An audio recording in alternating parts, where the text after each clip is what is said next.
100 to 110 grams at least para makapag-produce ng magandang size ng itlog.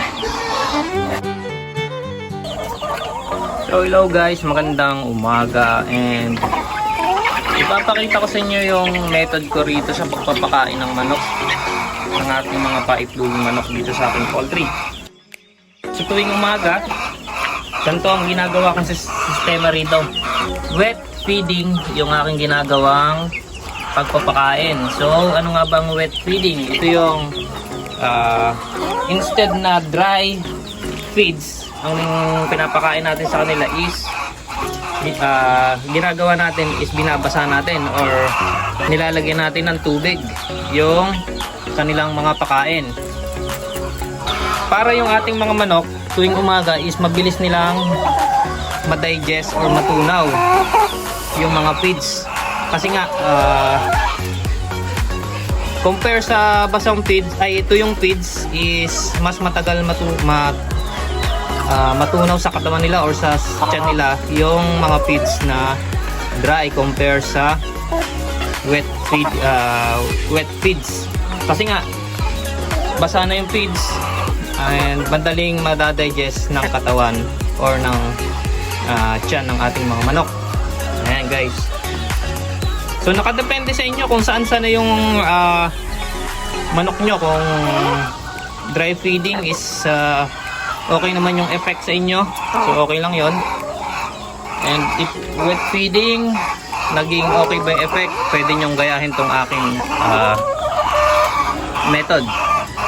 And isa pang reason bakit wet feeding ginagawa ko rito is para konti lang masayang. Kasi nga pagka wet feeding hindi natatapon or yung mga dry, yung feeds hindi siya nililipad lang ng hangin. So kahit tuka-tukay nila yan. Kasi kapag dry feeds ang ginamit natin dito or yung mash kasi yung gamit ko rito guys is medyo maraming nasasayang. So kinakalahig lang ng ano nila, ng tuka nila.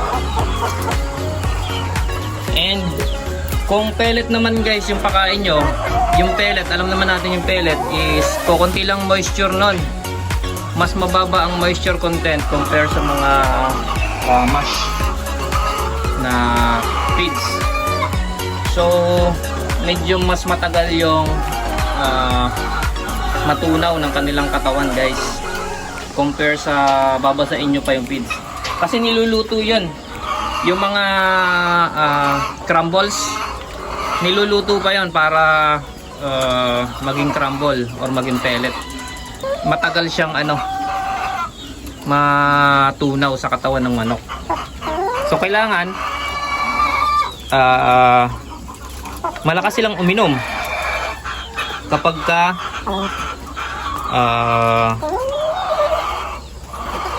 pellet ang pinapakain natin or yung mga crumbles.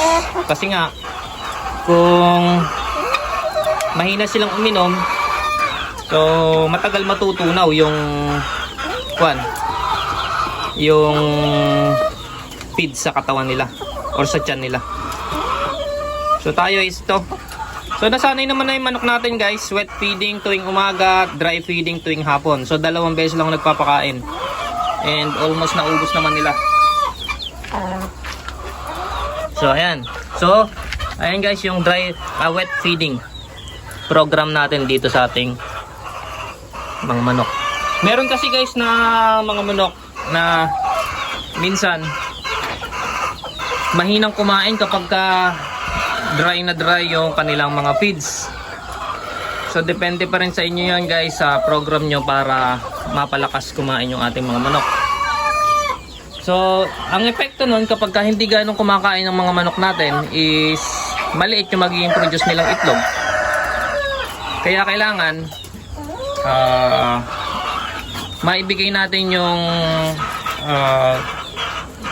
nararapat na gramo or timbang na feeds na kailangan nilang makain sa loob ng isang araw. Ang ating mga RTL or paitloging manok is kailangan yan sa loob ng isang araw is kumonsumo sila ng 110 grams. 100 to 110 grams at least para makapag-produce ng magandang size ng itlog. So yun lang mga kapolri, and thank you very much, and sana nakapagbigay na naman ako ng panibagong kaalaman. So God bless everyone. Don't forget to like and share